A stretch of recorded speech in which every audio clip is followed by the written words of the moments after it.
Welcome into Stacking the Box yet again, live at Radio Row, right here in Las Vegas. I want to say sunny Las Vegas, but let's be real now, Malcolm.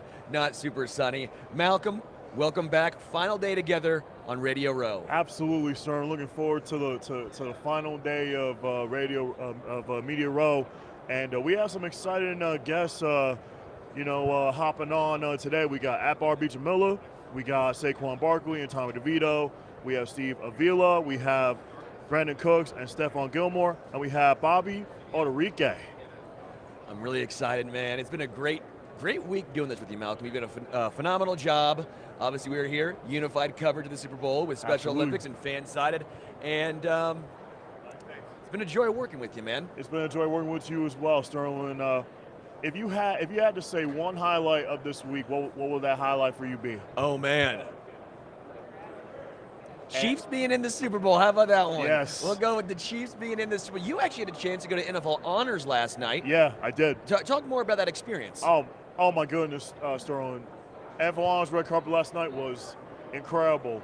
Got to interview Tyrod Taylor, Gayle King, Andrew Whitworth, Jerry Jones. Jerry Jones? Yeah, Jerry Jones, the owner of the Cowboys, Micah Parsons. Wow. Oh, man. Bijan Robinson of the Atlanta Falcons last night. Yeah. And then Kerry Champion, Taylor Rooks of Bleacher Report. It was awesome. What was Jerry Jones like? I can't picture. We've talked to a lot of players. Yeah. We have not talked to an owner. Yeah. Not, especially the most hands-on owner in sports. What was it like talking with Jerry? Jerry Jones, I got to tell you, Sterling, was just very just serene, just very welcoming as a person, just very awesome to talk to. He was just phenomenal. Everyone who is listening right now, as a heads up, if the Chiefs win the Super Bowl and we can raise $1,000 for Special Olympics, so it goes for a great cause, Patrick Allen, co-host on Arrowhead Addict, is getting a tattoo. So this is a big deal. If you care about the community, you care about Special Olympics, yes, or even if you just care about seeing Patrick do something stupid, donate. Any amount counts. Picture Sarah McLachlan with the wings, the arms of an angel behind this, right? Let's do it. Let's get to $1,000. We are close. We are at about $865. So thank you guys so much. And again, it goes to a great cause. And I've also had an exciting week as well. The Thunderbirds were amazing to interview. They gave me a nickname, and I love the nickname they gave me. They gave me Smoke. So I am going to absolutely keep that nickname. I love it, and it's been a phenomenal week. Can't wait to have Akbar Gbajabiamila hop on Stacking the Box shortly. Yeah, it's going to be a great time. And by the way, for everyone listening right now, if you've not downloaded the BetMGM app, you'll definitely want to take advantage of this limited offer. New users who sign up through our link must deposit $10 and place a first wager of $5 on any live bet. Once your bet is placed, you will instantly receive $158 in bonus bets. You'll get 2 bonus bet tokens of $50 and one $58 token, allowing you to make multiple wagers with your bonuses. This offer is only available if you sign up through our link, bit.ly/Arrow158. You can find that link in the description below our stream, as well as scan the QR code on screen to start signing up. Again, the link is bit.ly/Arrow158. This offer ends right after the big game, so don't miss out. Offers only available to new customers who are 21 plus and physically present in legal gambling states. Please remember to always gamble responsibly. Check the episode description for the link and full terms of the offer. Yeah. Now, I will say, we got a couple of bets earlier. Some betting advice from a betting expert. And I was told Rice over 67.5 receiving yards. I was told Kittle over 3.5 receptions, and Kittle over 47.5 yards receiving. I like all 3 of those. You don't have to do it. Don't blame me if it doesn't hit. But also, if you want to use it, the BetMGM app, that is the way to do it. And again, using our code, bit.ly/Arrow158. Man, what a week. What a week. What a week, and we are nearly there. We are almost to Sunday, almost to the Super Bowl. 2 days away from the big game, Sterling. I'm telling you, It's going to be amazing. It's going to be back and forth. Both teams are going to go at it. It's going to be a great game. It's going to be very close. But in the end, like I've said this to you all week long, and I'll keep uttering it. Kansas City, hands down, is going to win this game. Hands down? Yeah, hands down. How close? I got them winning by 3. By 3, so it's a close game. Hands down, but still a close game. Yeah, still a close game. Hands down, absolutely. Why do you think the Chiefs win this game? Why do you feel so confidently about it? I feel so confident the Chiefs are going to win this game is because Spaz is going to dial up blitzes on Brock Purdy, and I feel like Isaiah Pacheco's going to have a big game. I feel like Chris Jones is going to have a big game. Karlaftis for Kansas City is going to be big as well. So I just think that Kansas City is just going to do enough to beat San Francisco. Awesome. All right, Malcom. All right, we got Akbar Gbajabiamila. What's going on? Sack in the Box. Malcom. You know him as former NFL player, current host of CBS, current host of The Talk on CBS, co-host of American Ninja Warrior, but he also is the voice of Thursday Night Football promos for Amazon Prime and was voted People Magazine's 2023 sexiest man. I can see it. I can see it. I appreciate it. Thank you so much. He's man. also brought to us by Experian. Yes. What are you doing with Experian right now? Yeah, so Experian, I've partnered up with Experian now for several years, and they have Experian Boost, which is really out to help people boost their credit score, doing the simple things and simple responsibility that we do on a normal basis, right? Paying for your utility bills, paying for your streaming services. These things help to improve and boost your credit score. Experian Boost is revolutionary.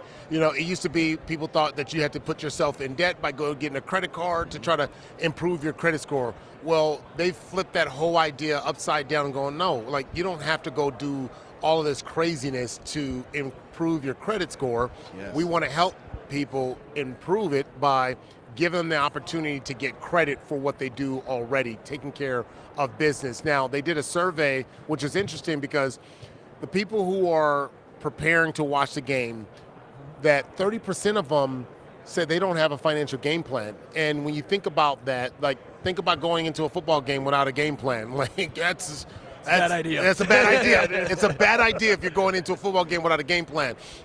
Well, 80% of those people said, you know what, they want to do something to improve their credit score. And so Experian has something else that they've just rolled out, which is, to me, it's genius. There's the, where is it? Here it is. They've got the Experian Smart Money digital checking account that allows people to set up a checking account. This is my actual card right here. Boom. Just tap it right there. I'll show you my number here. Hey. You gonna?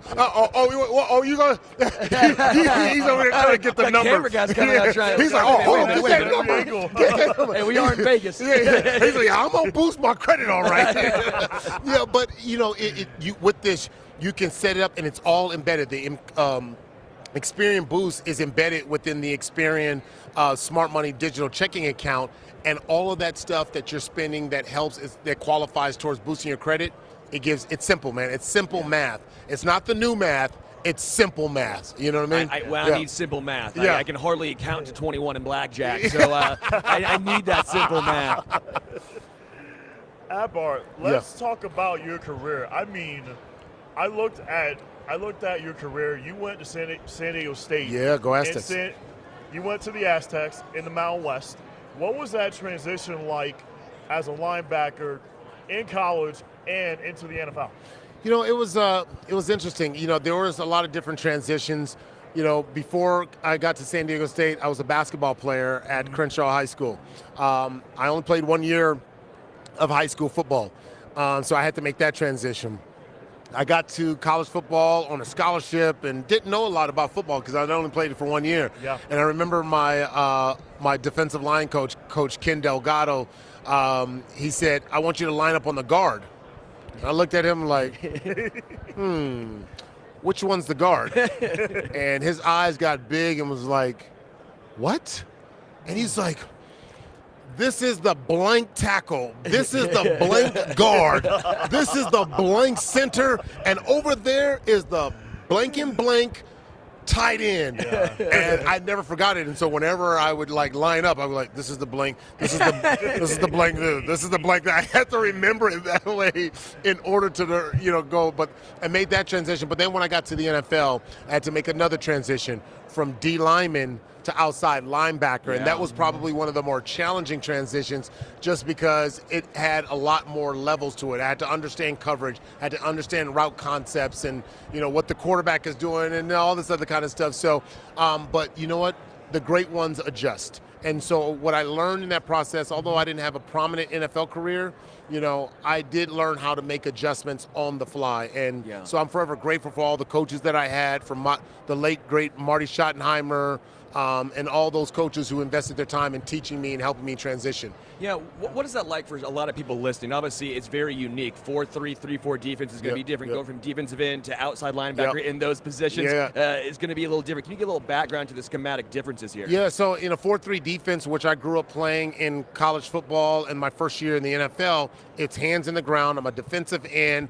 I had to worry about like the power and the line movement and power run, pulling guards, pulling center, scoop block, down blocks, guys trying to push you out, fullback coming down. So those line progressions, I can do it with my eyes closed. But when you move one level back into the linebacker position, you have to drop into coverage. You have to figure out what the hook to curl is and what location is going to be, where the route depths are going to go. Hey, he's running an in route. What depth is he running that in route so you can jump in front or underneath? Or you've got, understanding like force. Oh, who has this? Cover 3, cover 2, cloud force. The corner has the outside edge. You're not responsible for that. So these things is unfamiliar to a defensive lineman. You're like, wait, what?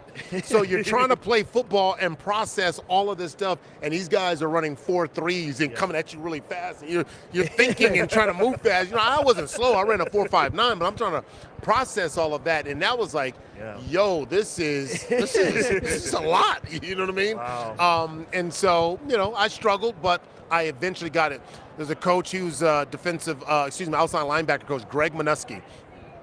Went on to become a DC for the Commanders for a very long time. But he taught me football, which helped me get into sports broadcasting. Had he never taught me that and spent that time investing in teaching me, I don't know that I would have even had an opportunity to get into sports broadcasting because I didn't know the game like I thought I knew. So, did I call D linemen dumb? No. But on defense, they have the least responsibility when it comes to the overall scheme. If you're a dog, all you got to do is go beat that lineman in front of you and get to the quarterback. That's it. That's all you got to worry about. You didn't call them dumb. You implied it. Let's be real. That they're not picking up on the implication. Oh, man, Akbar. During your time at San Diego State, while you're at San Diego State, did that help you in any way prepare for your career as a broadcaster? You know what? No, not really. But I think what it did was intro me to something that I knew I was going to have interest in. It's funny because graduating with a degree in communications and emphasis in new media studies, nothing I did at San Diego State prepared me for what it is. It's like the evolution of broadcast had changed. Like there was no internet. Oh, there's internet, but there was no YouTube and streaming and all that stuff. That was not a thing, you know what I mean? So everything I learned about, I still remember learning about the red, the blue, the green, and the bars and all this different stuff and signals, and I'm like, that stuff doesn't apply today. So it's moved so fast that it just was antiquated. And not that San Diego State is a great education, but that just lets you know how fast things have moved from, because there's a time that I spent that 5-year period playing in the NFL. So by the time I got out of the NFL, everything I had learned in college didn't apply anymore. It was done. And then while you're in college back then, you didn't have social media platforms like X or Instagram or Twitter. No, you did have MySpace. You didn't have MySpace either. You did have, or Facebook for that matter. Yeah. No, Facebook was not a thing. Yeah. So, American Ninja Warrior. Yeah. I know it's obviously different than NFL athletes, but what are some similarities and some differences? Because, I mean, the absolute strength these guys have, I've had a friend who tried to train for it and just – it blows my mind. Yeah. I'm like, this guy's out here looking like Darren Sproles. Can you talk more about the American Ninja Warriors? Because I always find this fascinating to watch. Yeah, I think the commonality between the American Ninja Warrior athletes and the NFL athletes, I probably will say short-term memory. and the ability to adjust. And when I say short-term memory, meaning when something goes bad or something goes wrong, you have to forget it and keep moving forward. Right. And so they might have struggled on the obstacle before. If they get in their heads about that, going into the next obstacle, they're going to fail. Yeah. Same thing, you missed a catch and you're still thinking about the last catch that you dropped going into the next play. Like, you gotta, okay, it's done. I did it, I'm gonna improve, it's done. A lot of people don't have that ability. Some people like to wallow in their mistakes and wallow in that. Yeah. So it's like, keep pushing. Right. I think the other thing is, like to me, which is critical, is problem solving. Yeah. Being able to problem solve. Ninja Warrior, these athletes are coming out there and seeing obstacles for the very first time, and they have to problem solve on the fly.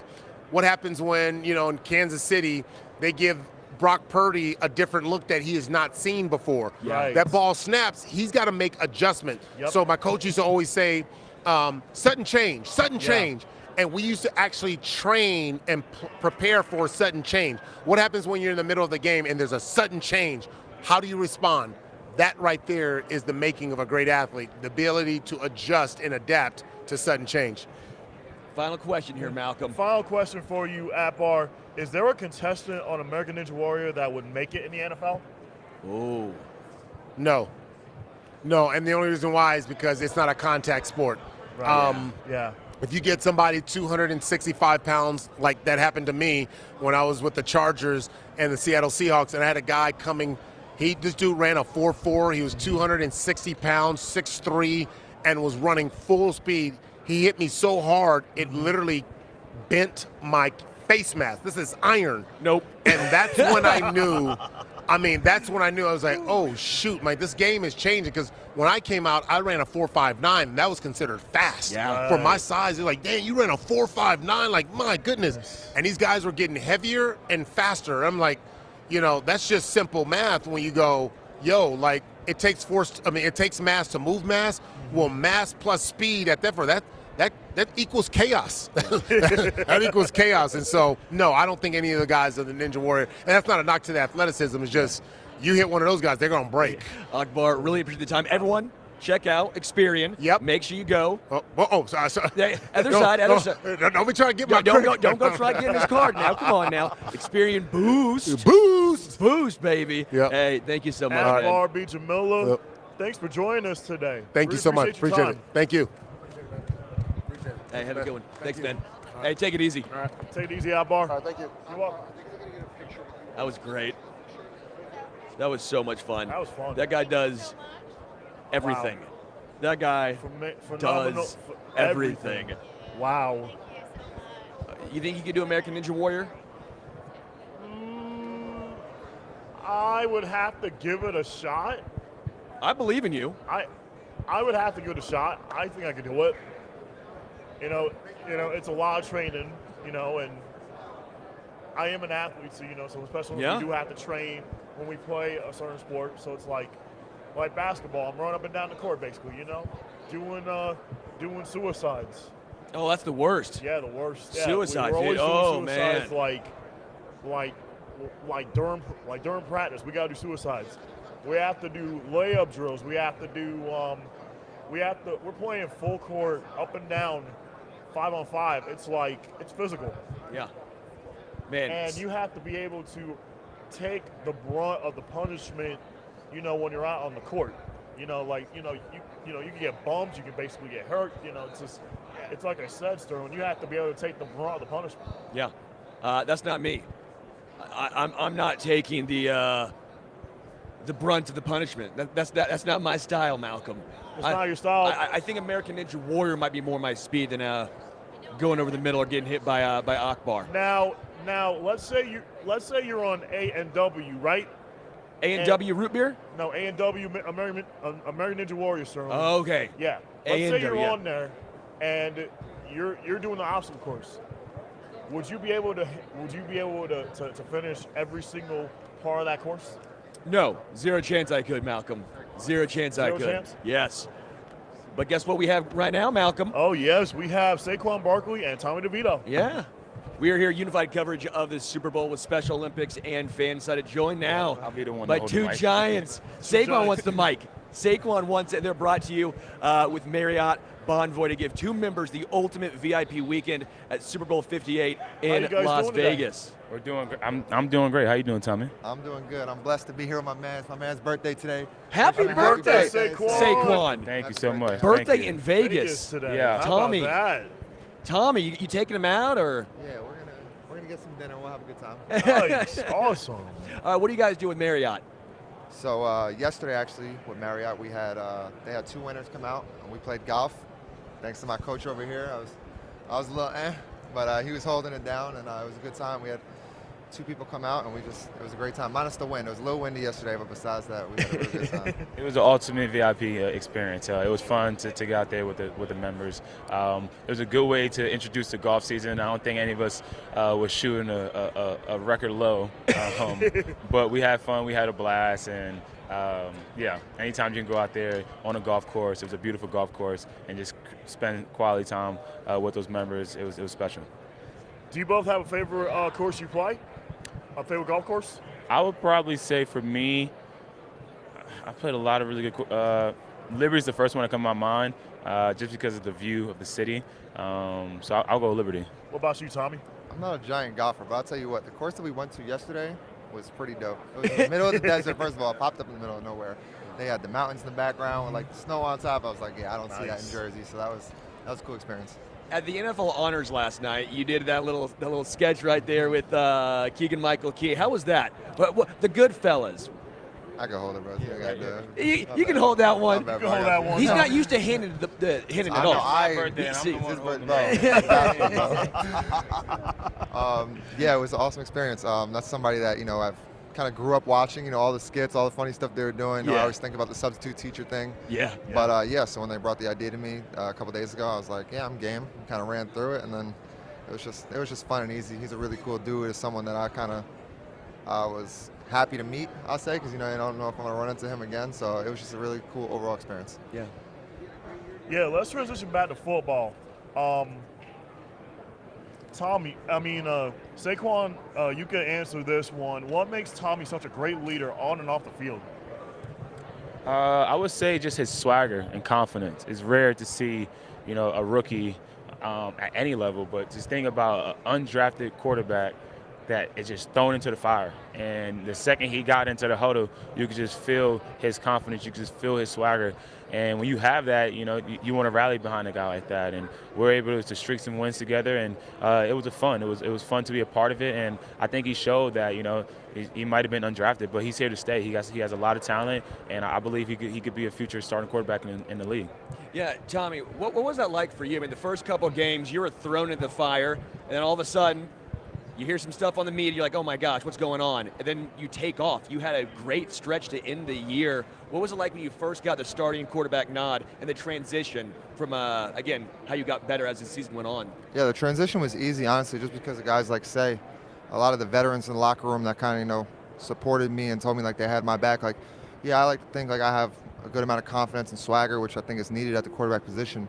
But at the same time, like to have guys like Saquon, Barkley, and all the vets like Dex in the locker room, just like, let it be known that they have your back, just lets you go out and play with that much confidence. And then obviously when you have some positives going on in the field, everything just grows off of that and everything rallies around it. But, it's all testament to those guys. And this guy, the ball makes my job a lot easier. Helps the defense soften up a little bit for the pass game, so I appreciate him for that. But, yeah, it's all testament to the guys in the locker room. Justin Pugh had a pretty fun story about your confidence level yesterday. You guys were both in the practice squad together when he originally signed. And he goes, typically they're all reserved, and he's the leader because he's been the veteran. And he goes, no, man, Tommy had that thing going. Tommy came up, he was automatically the leader. Everyone just looked right towards you.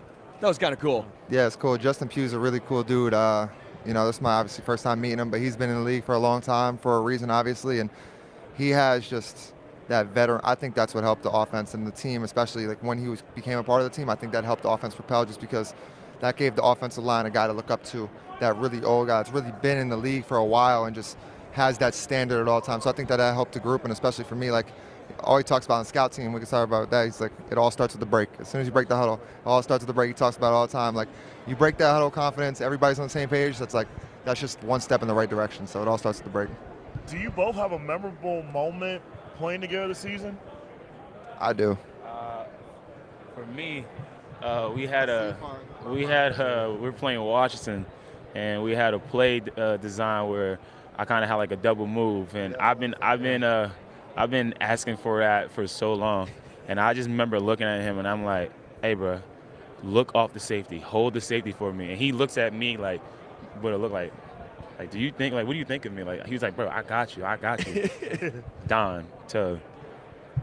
Yeah, so that's the exact same play that I'm thinking about. So it goes back to during camp, actually. It actually worked out kind of perfect. Going back to camp, I was the 3. I would throw to the running backs and tight ends while, DJ and Ty would throw to the receivers. So, like, all of my reps would be with the running backs, tight ends. So we would throw that route all the time throughout camp. So as soon as they called it, we did, one-on-one reps every time. So as soon as they called it, I'm like, oh, it's up. I'm like, say, just roll. He was like, trust me. I was like, bro, I'm trusting you. You're putting it up. As soon as they called the play, touchdown. It was like perfect how it ended. But that was my favorite play this season. Awesome. Saquon, I knew you grew up a Jets fan. So what was it like when the Giants drafted you? You can't be bummed you're going to the NFL, but still, it's a little bit of like a, dang, that's the wrong team in New York.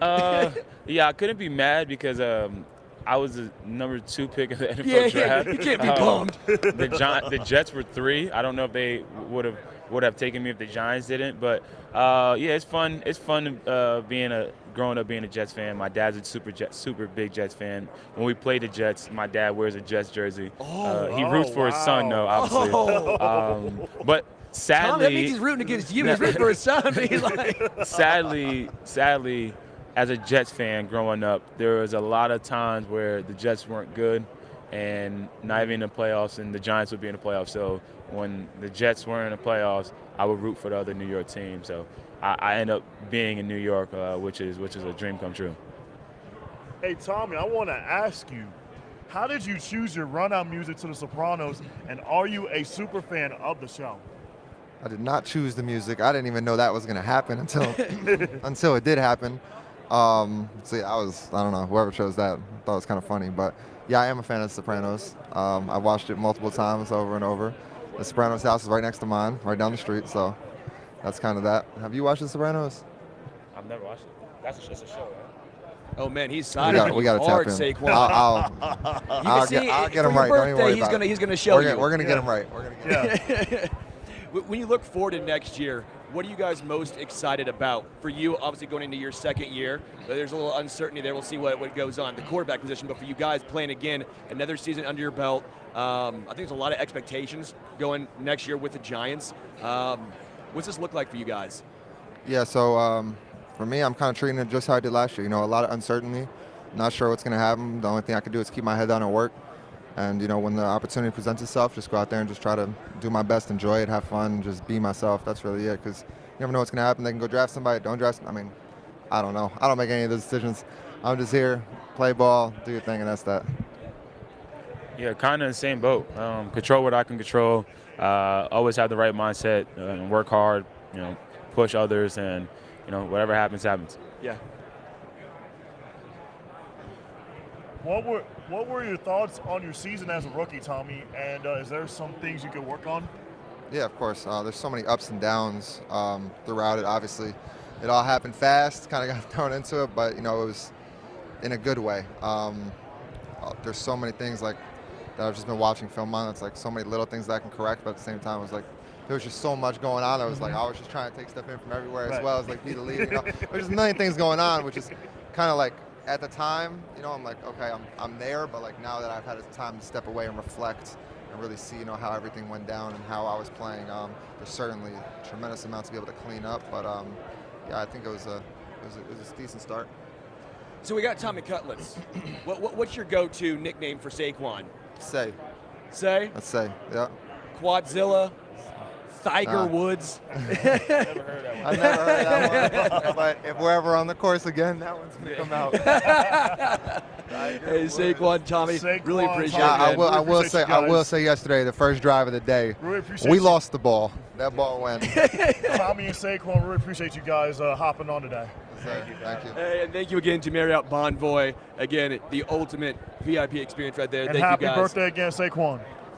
Happy birthday, Saquon. Fun birthday in Vegas, huh? Don't do what I did last night. Don't lose on the blackjack table. No, we don't do that. You guys are smart. was fun.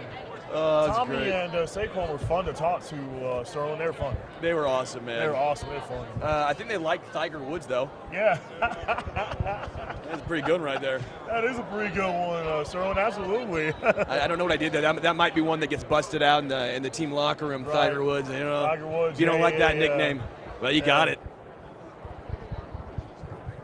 man. Can't believe it's his birthday. Yeah, I can't believe it. I didn't. I was shocked you didn't start singing to him. Yeah. Why didn't you? I just, I just didn't, I felt like, just saying happy birthday, was just a better segue, It could be. You could just wishing happy birthday. But do you have a good singing voice, Malcolm? Yeah, I do. You do have a good singing voice? I do. What's your go-to song to sing? Happy birthday to you. See, you could have Happy done it. You birthday could have to sang you. that. How are y'all doing? What's Good, going how on, you doing? Steve? Seeing y'all. Nice seeing Hey, you, Sterling. Steve. Sit down. I don't want to trip on any wires here. Oh, you're golden. Y'all catch me? Well, he's in front of me. Yeah. We got Steve Avila jumping on Sack in the Box right now. Yeah. How you doing today, Steve? I'm doing good, man. Thanks for having me. Are you promoting anything out here? I wish I was. No. Promoting Steve, no, baby. I probably could have, but I just, wanted to be present, Wanna here. talk some ball. Yeah, That's what let's you do wanna it, talk. man. Let's do So it. you obviously you played at TCU. You started every game your rookie season this year with the Chargers. With the Rams? Excuse me. What was it like being the only guy to play every single offensive snap this season? Yeah, I mean, that was definitely, it was one of my goals, going in to at least leave a mark, my rookie season. I knew what was expected out of me when I got drafted. Yeah. So it definitely means a lot. I mean, I've played a lot of ball. I've learned a lot. I've done a lot this year. And hopefully I can, build off of that next year. Do you plan to stay at left guard, obviously? I mean, you moved around a lot, especially in college as well. Is that where you're most comfortable, or you're kind of like I mean, honestly, it's really dictated off of what I did last. Like, Sure. When I was coming off the year of playing center, I would have said center was my, Sure. So, Sure. I mean, I always like to do what's asked of me. I never have any gripes, so I'll do what's asked of me. Yeah. So, yeah. At TCU, transitioning from when you played at TCU to the Rams, what was that toughest transition? Oh, man.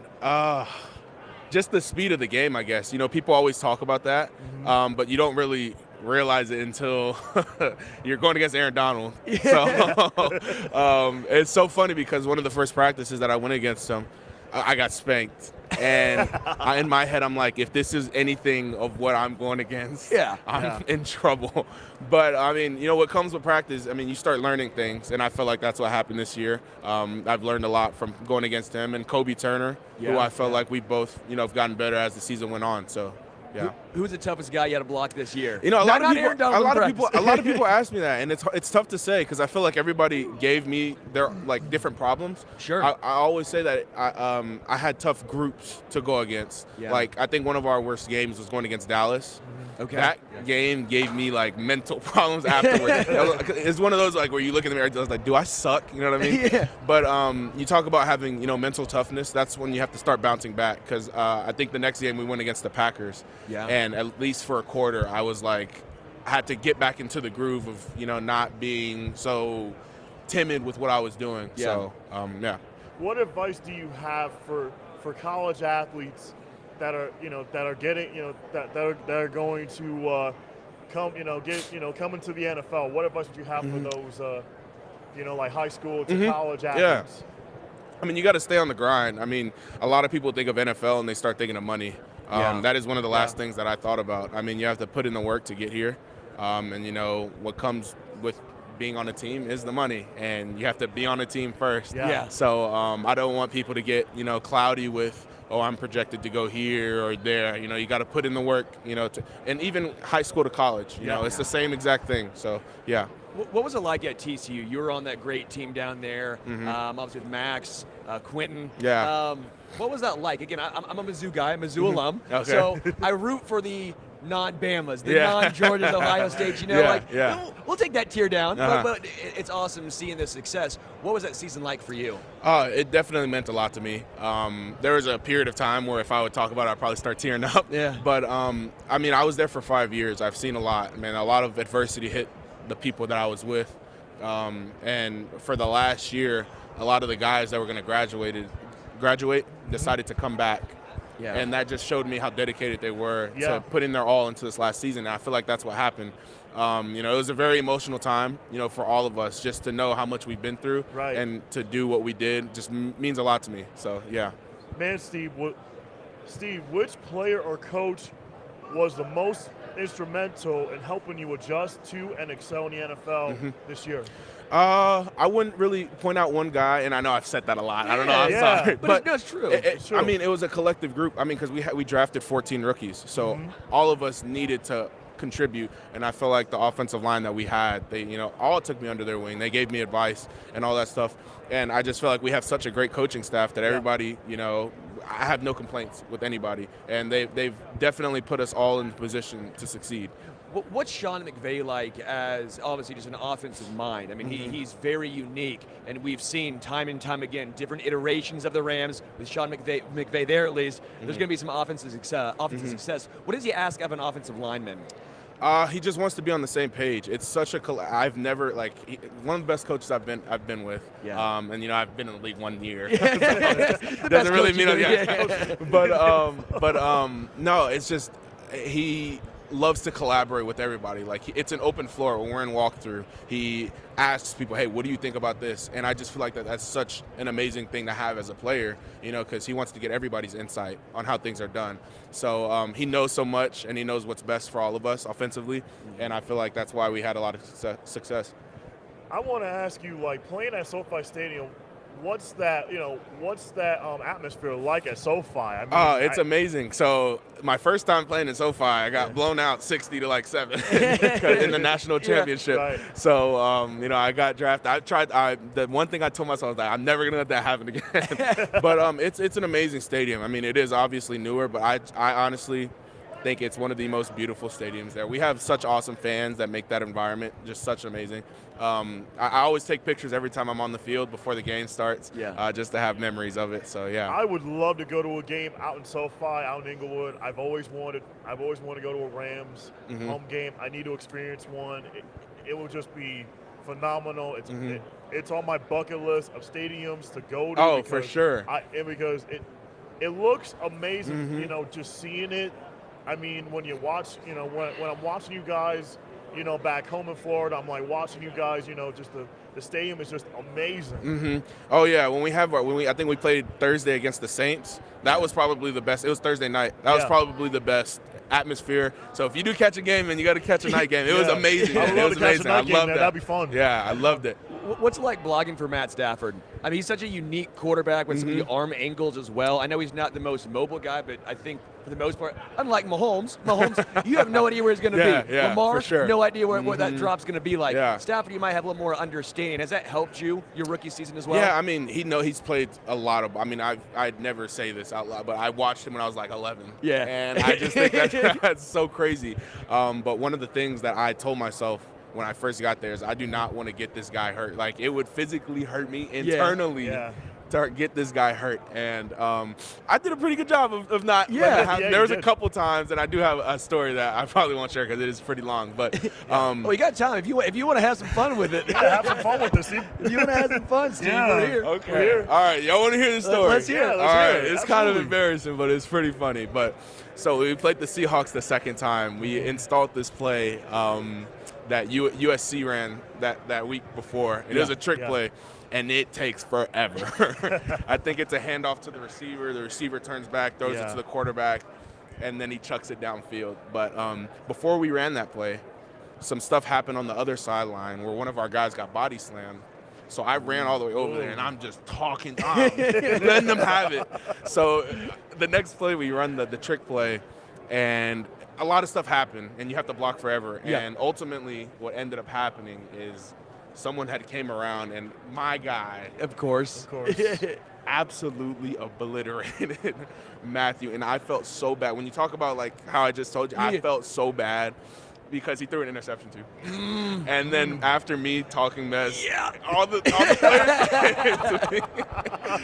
And then I'm walking off, and I was on the bench. I'm like, dude, I feel like crap. And that's just, I mean, it's a motivator for me. I want to feel like that. Yeah. So, I try my best to keep that guy clean. Well, I'll say you had to run so far, you were tired. No. That was the last thing. That was the last thing. If y'all see the play, y'all are gonna know what I'm talking about. Speaking of Matthew Stafford, Steve, I want to get you out of here on this. What makes Matthew Stafford such a great leader on and off the field? Oh man, he's he's played a lot of ball. I mean, he knows what it takes. He has a Super Bowl ring. He's been on the Super Bowl team, and when you have that kind of leadership of someone who can command and lead people, you're gonna have a good team. So I've been fortunate enough to be blessed around a bunch of guys like that, especially him. I don't think I'd want anybody else back there but him. So, yeah. Is it as an offensive lineman when you're getting drafted? I don't know if you think of this at all. The Rams obviously they throw the ball a lot. Obviously the emergence of Puka Nacua, Cooper Kupp. We know offensive linemen typically like to run block, right? So I think some guys are like, yeah, put me in Tennessee. Yeah, put me in New England. I want to run 80% of the time. Yeah. What's your thoughts on run block versus pass block difference? The change from college to the NFL in the nuances here. I feel like for run blocking, I feel like pass blocking is the hardest transition. Yeah. Because, I mean, with run blocking, that's just pure brute force. You know what I mean?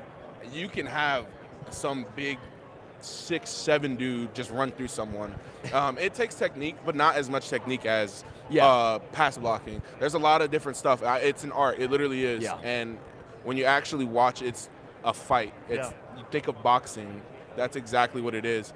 And there's a lot of different things that offensive linemen can do that just shows you like their technique. And that's the best thing about playing offensive line. So I do feel like pass blocking is a big difference, from college to NFL. I'm trying to get every offensive lineman on board with this. It started off as a joke, and now I want it to be serious. Fantasy football for offensive linemen. Okay, I get tired sometimes of Matt, and I get tired of fantasy football. You're like, this guy. I'm like, but what about the trenches? What about the offensive line? We got to give him some love. I don't know what stat we could possibly have. Like, I mean, you could have like pancakes and like knockdowns and stuff.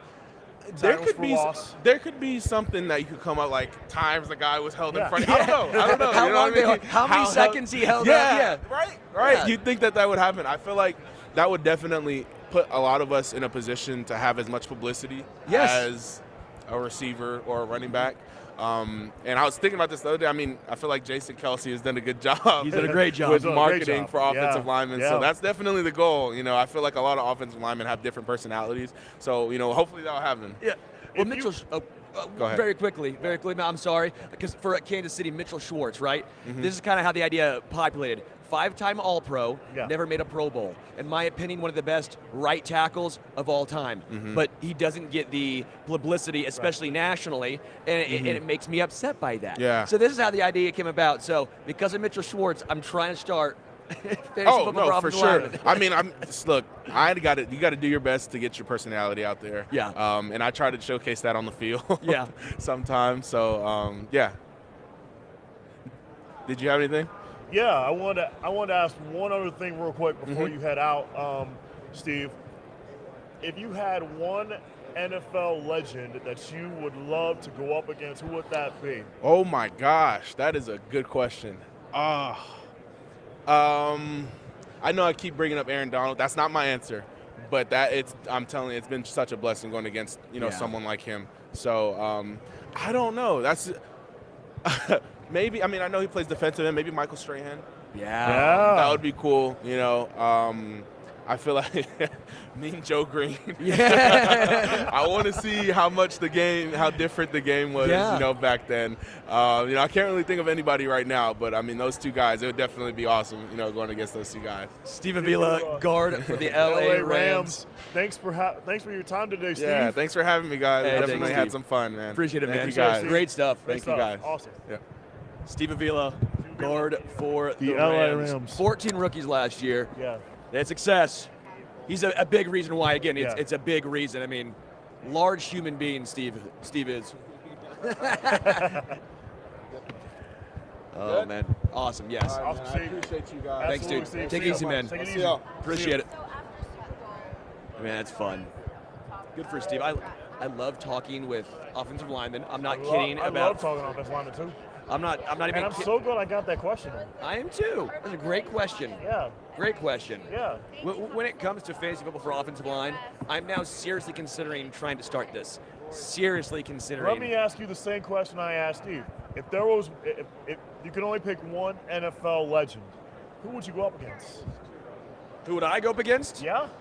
Oh man, I want to play defensive end and go around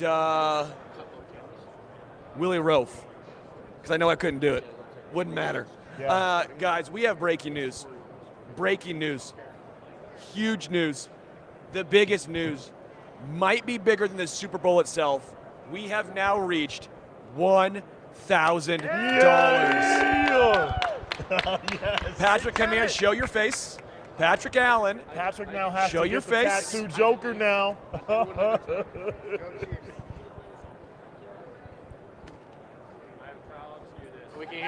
We can't hear you, Patrick. Speak up. You do, talking for a living. You think you know how microphones work. Speak up. I would challenge all of you to put yourselves out there for a good cause like Special Olympics, even if it means you have to get a tattoo of some kind, Yeah. of some size on your body.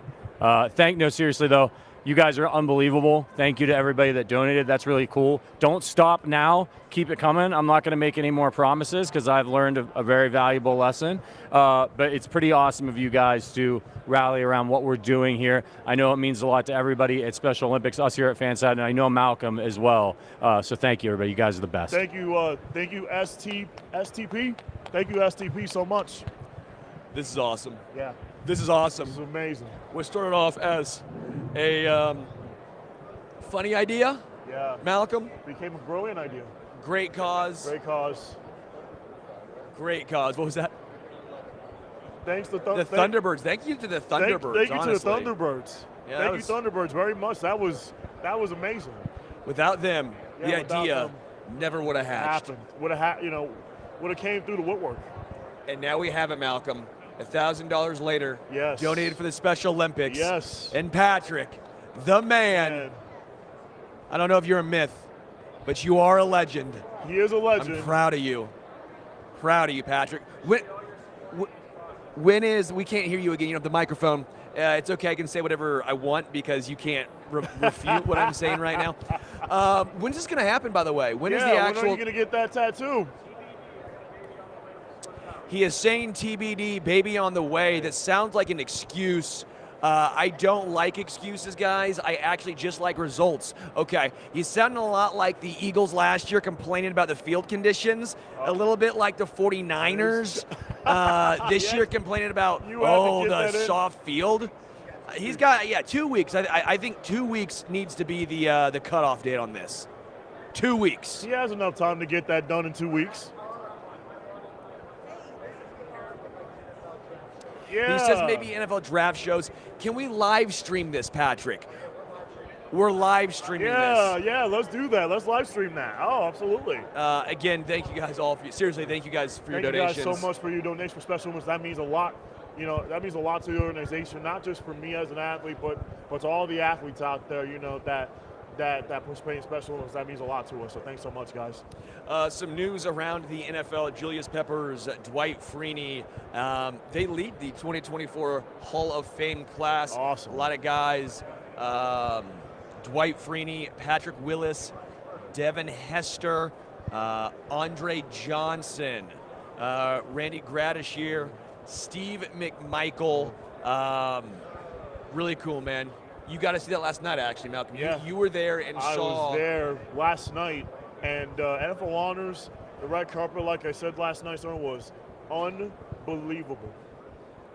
I am And slightly surprised. It also looks like that Chris Boomer, Boomer Berman, picked the winner for the Super Bowl. Yeah, He did. he did. He picked. did. He picked the Chiefs, didn't he? Yes, he did. He picked the Yeah. Chiefs. I was a little surprised that Devin Hester got in as a return man, right? Yeah. I didn't know if there was going to be a special teamer that got in. Now I wonder if it opens a door for a Dante Hall. if it opens a door for honestly, an interesting one, Cordero Patterson, that I think a lot of people don't think about. Right, Cordero Patterson, who played for the Vikings and for the Raiders. But like when you excel in special teams, and also for the Falcons. Yeah, but I mean, Devin Hester was obviously the greatest return man of all time. But if Dante Hall was second, if Cordero Patterson's in the top 3, I wonder what their odds would be. Right. You know, again, probably fairly slim, but this opens the door. Yeah, it does. There's a crack in the door. Can they slide one foot in to get that door open? And the kicker, Avila Terry, is a candidate for the Hall of Fame class of 2025. Yeah, and not many kickers. 2 kickers, Morton Anderson, Jan Stenerud, I believe, are the only 2 kickers. Yeah. In the NFL Hall of Fame. Yeah, Morton Anderson and Jan Stenerud. Yeah. You're absolutely correct on that, Sterling. Good segue there. Getting ready to be joined now by Brandin Stephon Cooks and Stephon Gilmore. Yes, sir. How we doing, fellas? We are doing very, very well. Let's do it. Man, I like your guys' outfits over here. I appreciate it. I like those. Nice. I'm digging the outfits for both of you guys today. No, I appreciate it. I know you guys are here also with He Gets Us. Yeah, Can you yeah, talk more about this? Yeah, you know, He Gets Us. It's one of those things talking about really loving your neighbor. You know, loving those around you. And who is your neighbor? It's not guys, people that look like you, that talk like you, but people that's maybe a little foreign to how you talk, how you look. And that's all it was about, just spreading the love, no matter what's going on, no matter what you look like. And I'm just blessed to be able to be a part of this campaign and kind of display that love to everyone else around me. Brandin and Stephon, I want to ask you both, was there a team or a player that was difficult for you guys to go up against this season? In my mind, I don't never think a player too difficult. Even if we lose, I don't think the team was too difficult. It was just not our best day. That's the way that I look at it. Right. Yeah. What about you? I mean, I'm pretty much the same way. But I had to give Tyreek Hill his credit. You know, he fast, but he fast on film, but he faster in person. So he was a good player. Obviously, with the Bills and Cowboys playing for both teams, what are the differences between those fan bases? Obviously, the Cowboys, and even just ownership-wise, Jerry Jones, most involved owner in the NFL, a little more hands-on, a little unique. What are the biggest differences there? I just think, the Bills fans, they more like, old school, blue-collar fans. That's all it is to do in Buffalo is be a Buffalo fan. So it ain't much going on. Yeah. And those fans been there for years. And I think the Cowboy fans is more, more worldwide. Yeah. And I think, they travel. You may see a Cowboy fan in, I don't know. They everywhere. I feel like every away game we went to, it was like a home game. So they travel well. So they both have great fan bases. Yeah. If you both had a nickname growing up, what was it? And did your nickname influence the one you have now? Oh. I mean, mine was just Gilly. Gilly Lock? That's it, really. I mean, that's it stuck with me the whole way, so that was mine. What about you, Brandin? Yeah, the Archer, and obviously, it still sticks with me. You're shooting them arrows. Yeah. How did that come about? My faith is my foundation. So, one of my favorite Bible verses. It's an opportunity to be able to, give God glory just in a different way. So Psalm 144:6, absolutely. Do you guys go up against each other a lot in practice? And if so, who wins the majority of those times? So here we go. You trying to start a problem? You trying to start? No, we have. Obviously, we played in New England together. I remember we was battling a lot there in practice just because of the way our camps and stuff were structured, even throughout the year, throughout the season. And then obviously playing with each other this past year, battling. But it's one of those things that, he'll get some, I'll get some, but it sharpens each other's blade, that's for sure. Yeah.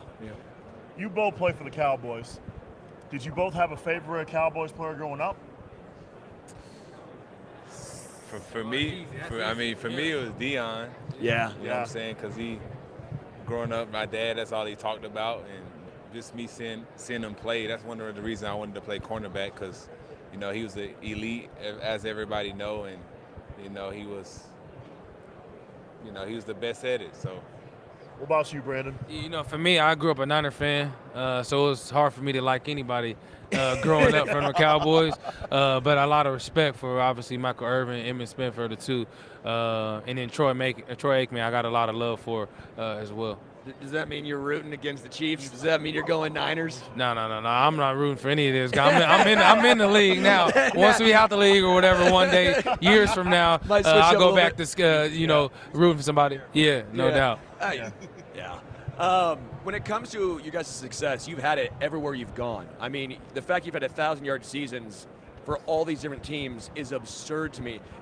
Different schemes, different systems, absurd to me. A lot of times, a guy's great in some system with some team, they switch, big drop off. Not for you guys. How have you both been able to have so much success anywhere you guys go? Yeah, work ethic. That's what it comes down to. Being willing to never be outworked. And not making any excuses. That's always just been my mindset. No matter who's throwing the ball, go make the play, work hard, and be the best that you can be, and let everything else, kind of take care of itself. Yeah, for sure. I think, just being consistent and, not resting on what you did last year, proving yourself each and every year. And I just think just not being one-dimensional, being able to play man, zone, whatever. What do you like playing better, man or zone? I mean, I like man, but zone here and there. It depends on the down and distance. But like I said, some guys one-dimensional, and I just try to, have an overall game, and so I can play in any system. So if you had a dream team of NFL legends you would build around, who would those NFL legends be? Quarterback? Yeah, quarterback, each possession. Gotta go Joe Montana or Brady. Receivers? Yeah. I'm going Randy Moss and Steve Smith got to be on there. Yep. Running back, I'm going Walter Payton. Running back Walter Payton, tight end. That's a tough one. I'm going either Gronk or Tony Gonzalez. Left tackle, Trent Williams. Or Laramie Tunsil. And who am I putting in the slot? Yeah. Sure. Slot receivers. Slot. Yeah. I gotta put. Yeah, that's a tough one. Now I'm gonna have to pass it and let him go defense. What about you, Stephon? Defense? Yeah. Where are we going first? Linebackers. Linebacker, no linebackers. going Ray Lewis. Guard. Yep. I got to name 3 linebackers, huh? Yeah. Ray Lewis. I'm going.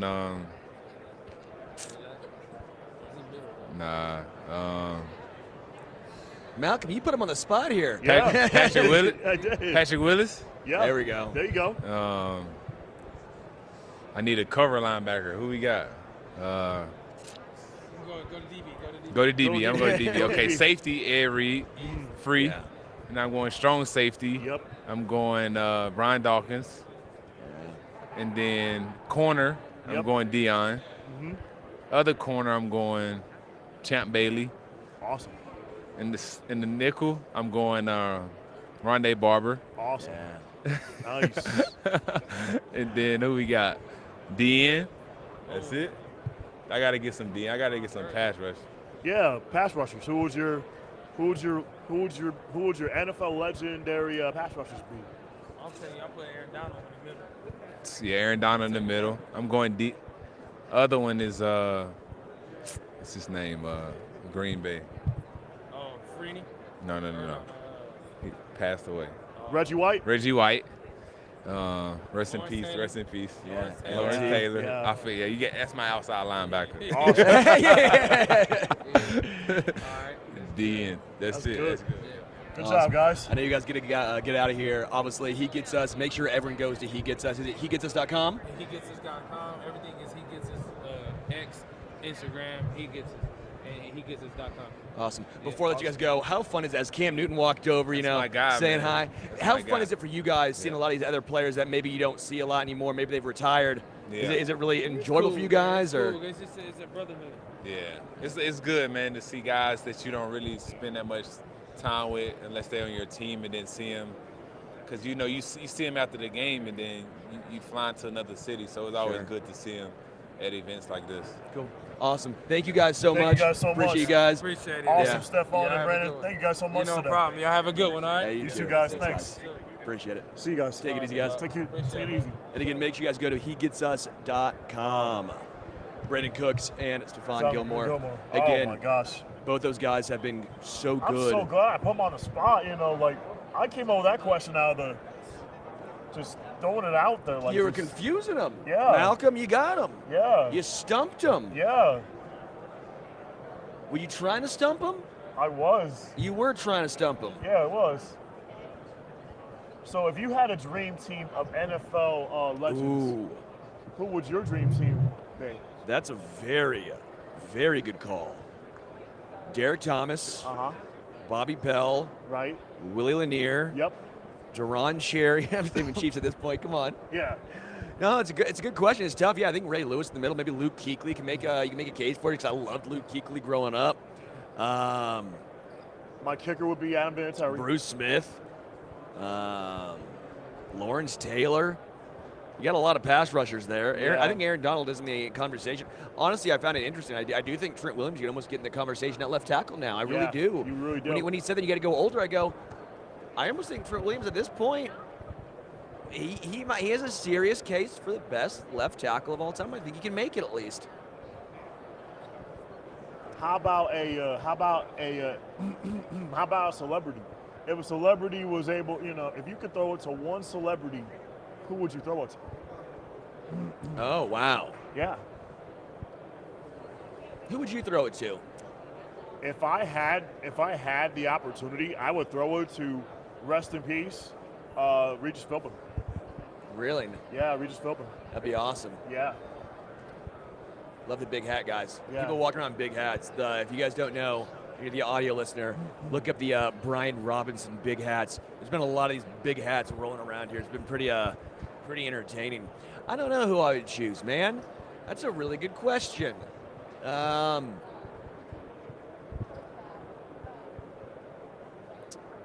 I would say Tyreek Hill would be fun, but I couldn't throw it that far, so I'd just be underthrowing him the whole time. Right. Travis Kelce, maybe? Yeah. Could be kind of fun. Yeah. I would throw it sidearm. You could throw it sidearm now. Yeah, I would throw it sidearm just like Patrick Mahomes would. I would throw it sidearm to Regis Philbin, rest in peace. I would also throw it to, oh my gosh, I would love it to throw it to Kevin Hart. Kevin Hart would be great. Yeah, He'd be Kevin funny Hart. about it, wouldn't he? Yeah, he would. Yeah. He'd be funny about it. That'd be one celebrity I would throw it to. Lamar Jackson won his second career NFL MVP award last night. It was nearly unanimous. Yes. He had 49 of the 50 first place votes, no second place votes, and then a third place vote. He deserved MVP. I think he did. The man that came in second was Dak Prescott. The man that came in third, Christian McCaffrey, and the man who was in fourth, none other than his teammate, Brock Purdy. If you had to pick for MVP, Lamar Jackson or Christian McCaffrey, I would go Run CMC. Yeah, I think I'd go McCaffrey too. Yeah. I thought what he did this year was Yeah. deserving. Right. I understand the value that a quarterback brings. I understand something more valuable than a running back just based on some of the analytical numbers. Same time, I thought what McCaffrey did was historic. And as Yeah. good as Lamar Jackson was, I think that's kind of what I just said. He was good. I don't think he was necessarily elite this season because I don't know how many guys were elite this season. Even Yeah. to an extent, Mahomes had slightly Zach. down year. Josh Allen had a slightly down year. And again, Lamar Jackson was good, but we've seen him have better seasons as well. Right. Dak Prescott getting second, a little bit of a surprise. Not a massive one, but maybe a little bit. Josh Allen was the man who came in fifth, and he was the only other guy who took that first place vote away from Lamar. Yeah. A little surprising to see Josh Allen get that first place vote. Thought he was good. But again, I don't know if Josh Allen really was deserving especially of a first place vote. You also heard that there's going to be an international game next year in Madrid, Spain. Yeah. Yeah, there is. Yeah. 2025. Again, Tyreek Hill came in 6th, a little bit low there. Then Mahomes, 7th. Got to go all the way down before you get to a Would you think Tyreek Hill would have been a little bit higher? Yes, I did. But I think the injury really hurt him. Right. I think the injury, especially towards the end of the season, was really the reason why. Right. I just think Tyreek Hill would have been a little bit higher. You know, if he didn't get hurt, it would have been higher, you know, in my mind. Well, if you got 2K, I don't know how you don't make him the MVP. Right. Myles Garrett was the first defensive player on the list, coming in at 10th with 1 5th-place vote. How'd you feel about Joe Flacco getting comeback player of the year last night? Yeah, that was tough for me, man. I understand if you want to take on-field performance into the equation, right? Then I think clearly that makes a lot of sense. But same time, a man passed away on the field and came back and played again the next year. Right. So, if I had a vote for comeback player of the year, I would have went Baker Mayfield, you know, over Joe Flacco. Because Baker Mayfield, you have to remember, he played on a practice squad with Carolina. He was thrusted into the Rams last year and actually won on a Thursday night against the Raiders, if you remember. Yep. That Thursday night game against the Raiders, you know, when he played for the Rams last year. Came back and literally won that game. So, to me, if I would have had a vote, I would have went Baker Mayfield over Joe Flacco. I would have too, actually. If you're going to use that route of you're not going tomorrow, I think I'm going with the guy who has done it more. Right. Who did it more and not just a third or a half of the season. Give me the guy who did it all year. Again, the Buccaneers weren't a great team. Right. But still, offensively, they were solid. And Baker Mayfield, I think, had a really good year. Yeah, Baker Mayfield had a solid year. And I saw him in the wild card game against the Eagles. Yeah. 3 touchdown passes. He would have had more if Mike Evans, you know, he dropped a few, which could have propelled the Buccaneers to get a bigger lead, but they didn't need those points because, you know, they were able to slow down Jalen Hurts all night long. They got pressure on Hurts when they were supposed to, and, you know, and they came up big when it mattered most. I thought you were about to start singing all night long right there. Yeah, from Lionel Richie. You told me you got a voice. You told me you got some pipes there, Yeah, Malcolm. I do. I'm saving my pipes, you know, for Sunday. Oh, for Sunday. For Sunday. I got to save my pipes there. You got to save them for Sunday? Yeah, I got to save for Sunday. Not trying to give too much away. A couple of comments to get to. Sean says Flacco deserved it. Sean, I agree with you on a lot of things, my guy. I would have gone Baker before Flacco. Yeah. I don't know where I would have gone. I've not decided, even though it's already been voted on, between DeMar and Baker. I think it's a very difficult. Sean, to me, I would have went the Baker route over Flacco, just because the way Baker Mayfield was able to come back this season for the Buccaneers. Don't get me wrong, Joe Flacco is a wonderful story, but to me, Baker Mayfield, clearly should have won Comeback Player of the Year in my mind. Yeah. Another one. Oh, going back to the question of who you would like to throw to throughout history. Someone said Abraham Lincoln on a go route. Wow. What about that one? We're going historical. Yeah, we're going historical. Ben Franklin, maybe. Or George Washington. You think George Washington, that might be the guy you're going with? Yeah, that'll be my guy, George Washington. I did find it very interesting today. It was last night or today. Last night, the Jets owner really got into Zach Wilson. Yeah, Woody Johnson got into the team as well as Zach Wilson. There was a red carpet interview he had with ESPN's Jeff Darlington. And what did Woody Johnson, the owner of the Jets, have to say last night? In regards to Zach Wilson, he did say you need to have a backup quarterback. We didn't have a backup quarterback last year. Pretty wild thing to say. Really putting a lot of pressure on Robert Saleh, saying we have all this talent, we have to deploy talent properly. So I think they all got the message, this is it. This is the time to go. We've got to produce this year. You're putting a lot of pressure right now on Robert Saleh, who, by the way, Robert Saleh, a defensive-minded head coach, now tasked to say he's going to concentrate on offense. He's got DC Jeff Ulbrich there to do the defense. So we've got special teams. So what's your thought on Robert Saleh for the Jets? Do you think do you think the Jets are going to win this upcoming year, or do you think they're probably another year or two away from actually truly competing in the AFC with teams like the Chiefs, the Bills, the Dolphins, the Ravens? Well, I think if Rodgers comes back next year, there's a good chance of that, but that's a conversation for another time. Right. Who we got here now, Malcolm? We got Chief Operating Officer Brian Ford of the Tampa Bay Buccaneers. How you doing today, Brian? I am doing fantastic. How are you doing? That's the I'm doing big fantastic thing. I'm doing fantastic. You're as well, nonstop. Brian. You've been up and down. What do you think of Vegas? Vegas is amazing.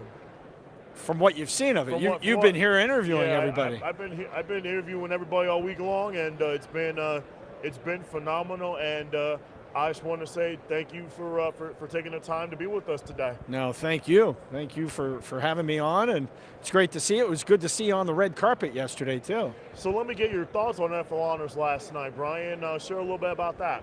No. What your thoughts were. It's always a highlight of the Super Bowl to recognize people that have gone over and above, and the league does a great job. And the fandom in that arena last night was just unbelievable. All the fans from all 32 teams, and just the fans of the NFL.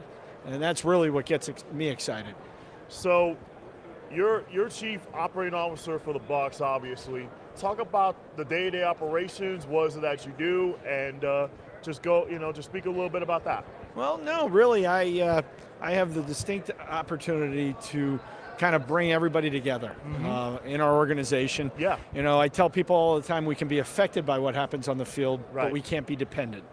So, we have to exceed our customers' expectations. If we could win championships every year, that would be it. But we're in the entertainment business, Right. and we have fans, and they spend their hard-earned money to come out, and we have to give them a reason to come out, and it can't just be about wins and losses. So I get the distinct opportunity to pull people together, Yeah. to try to listen, to try to create and reinvent ourselves each and every game, each and every day throughout the year, and just try to promote the Tampa Bay Buccaneers on behalf of the Glazer family and our whole organization. And it's a lot of fun. I work with remarkable people. I get to meet people like you and interact with military folks, with Special Olympics, with pediatric cancer, and to try to bring awareness. We have a platform that's very special that people come out and they want to hear what we have to say, and our athletes are fantastic. I heard you met our quarterback Baker Mayfield yesterday. He spotted you with that Buccaneer pin on the red carpet. I heard. I heard you gave it to Malcolm. Absolutely. yes. So obviously, were the Buccaneers a team you grew up rooting for? I tell my bosses, and they know the story, but I grew up in South Florida, so I was a diehard Dolphin fan. And I actually opened up in my prior career Joe Robbie Stadium, where the Dolphins, it used to always be Joe Robbie Stadium for me back in 1987.